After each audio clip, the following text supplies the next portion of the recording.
Hey guys, welcome back to Clubhouse Kids. So in my last record keeping video, we talked about how to calculate and add up all of the time that you spent in your child care program throughout the year. And if you have not watched that video, I will link that below. Check that out, and that is going to go over how to basically count up all of the hours that you were with children and without children, so you end up with the largest number possible. You're not forgetting any of the hours that you were either providing childcare or working on childcare related things, because this is going to really help you get a larger time space percent, which is really going to help you cut down on the taxes that you pay for your childcare business. And when you actually look at it and when you start digging in and realizing how much time you are working, you should be able to count all of those hours into your time space percent. Okay, so math is my least favorite subject, but I can promise you this math calculation is not hard. I homeschool my kids, and I put my kids on Teaching Textbooks, which is an online math program. That is how much I just do not like math, but we can do this. We can calculate this time space percent, and it is going to make such a big difference on your taxes. So why, as childcare providers, should we have a time space percent? This is a calculation that you will do at the end of every single year before you do your taxes. So this calculation is going to help you deduct and what percentage you will deduct on your taxes. So I pulled out the book, my record keeping guide. It goes through everything that your time space percent you can deduct on your taxes. So I'm just going to read off of that. So if you are a licensed provider, you will be able to deduct your mortgage interest, your real estate taxes, your house insurance, any house repairs and maintenance, your utilities, your home depreciation, land improvements. If you do not own your home and you rent, you're going to be able to deduct your rent. So my utilities, I'm going to add up how much my garbage cost, how much the sewer cost, the water, the lights on, everything like that. All of your utilities, you will add all that up, and then you can take whatever your time space percent, and that is what you're going to be able to deduct on your taxes. And so it is so important to have an accurate time space percent. If you are a non-licensed provider, you cannot deduct your mortgage interest, your rent, and stuff like that, but you still can deduct any expenses that you occurred with your daycare. So meaning all of your household expenses, your supplies, anything like that, you're still going to be able to deduct. So even if you are not licensed, it is still very important to have a time space percent. Now the expenses that you occur that are 100% for your daycare, that is just 100% deduction. So I'm talking about like the household stuff. So your toilet paper, your cleaning supplies, your paper towels, just all that stuff that you occur as a family and as your daycare is using as well, that you really just don't know how much the daycare is using, how much toilet paper they're using, how many paper towels you're using. There's so many things like that you really can't break up, and so your time space percent is what you're going to use for that stuff. So let's go back to the time. So you have added up all of the time for the year. You are going to take that number and you are going to divide it by the total number of hours in a year. And the total number of hours in a year are 8,760. And that number is going to be your time percent. So once you get your time percent, kind of just set that aside. And now let's work on your space percent. With space percent, this is really only something you should have to do once unless you move to a new home. So what you're going to want to do is take a measurement of every single room in your home. So grab a notebook paper, write down every single room in your home. You put foyer, living room, kitchen, bathroom 1, bathroom 2, just basically every single space in your home. Write it out and then go into each of those rooms and measure the room. You just would take length times width, and then that gives you your square feet of the room. Now, rule of thumb, if it is connected to your home, that is space that you can use.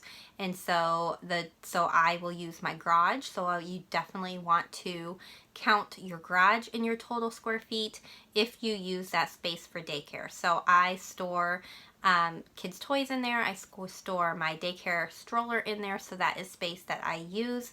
The children do not have to go into the room to be used for in your space. It's if you even store items for the daycare in those rooms, then it is used. I have a kitchen upstairs.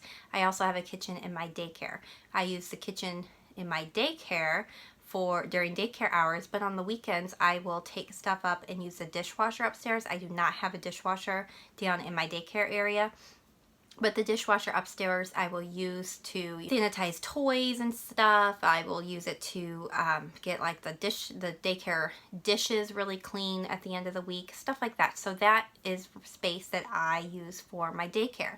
My living room upstairs is space that I use if I have a breastfeeding mom. She sometimes will come and take her child and go feed her baby upstairs away from our daycare space. So that becomes a room that I regularly use for my daycare. So what you're going to so basically take measurements of every single room in your house, even if it's space that you do not use for your daycare. You're really just getting a total square foot of your house. So like my bathroom off of my bedroom, that is a space that the daycare kids never use. And so that goes into my total square footage, but that is not space that is used for my daycare. So first step is just basically getting a total square foot of your home. Okay, so once you have your list, you are going to go back through each room and say, either I do not use this space for daycare, I regularly use this space for daycare, or I 100% exclusively use it for daycare. And if you mark that one, that means that outside of daycare hours, you do not use that space. So for me, we have 2 rooms in my lower level that are exclusive daycare rooms. So outside of daycare hours, we just do not even use those rooms whatsoever. But then I have other rooms, like the area that the parents walk through and like sign their child in. That's regularly used because we also use that space to walk through to get to our family room. And then our family room in our lower level is the same way. It's a space that is used for the daycare kids, but it is also we use that space outside of daycare as well. And so you just go through each one, say, do I regularly use this? Do I exclusively use this? Do I use this? Do I not use this at all? For most providers, you are going to regularly use probably your whole house. You might have a couple spaces that the daycare kids don't use. If you have a separate area in your home that you use, then that is going to be exclusive space. Our last home that I lived in, we basically just used my regular house. So my space percent was really basically 100% because we just 100% used that area. So if that's your case, your space percent is pretty easy. It's just 100. But you still want to get a total square foot of your space, because when you do your taxes, you do have to write down the total square foot of your home. And so what you're going to do is, if you do not have an exclusive space, then it's pretty simple. All you're going to do is take the total square footage that you use, and you're going to divide it by the total square footage of your home. And that's going to give you your space percent. Now with me, since I have exclusive space, how I do that is I will have two calculations here. I will do the regular space that I use divided by my total square footage of my home, and that will give me a percentage.